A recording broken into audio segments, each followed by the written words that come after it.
Okay guys, sekarang kita dah sampai dekat Paris punya airport. Sekarang literally pukul 7 pagi lah, masih lagi ada waktu subuh. Jangan nak share pada korang prayer room dekat airport ni. Dekat CDG airport ni, so dekat sini ada lah E-Space prayer room ni. Jadi dia punya tempat dia macam ni lah. Dia ada yang ini, dia ada yang ini.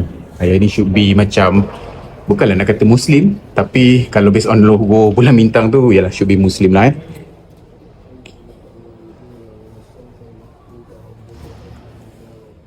Oh, dia perempuan.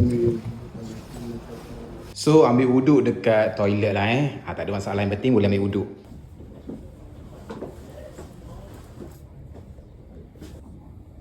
So macam itulah dia punya area prayer room dekat sini. Cumanya as per inform by police airport ni, dia kata jangan tinggal back, rotation. Maknanya ada orang jaga, ada orang sembahyang. Sebab apa dia kata kat sini, yelah korang tahulah Paris ni dia punya isu dia dengan keselamatan, pickpocket. Jadi kena jaga barang masing-masing lah. Kalau nak sembahyang boleh sembahyang, barang mesti jaga. Alright, terima.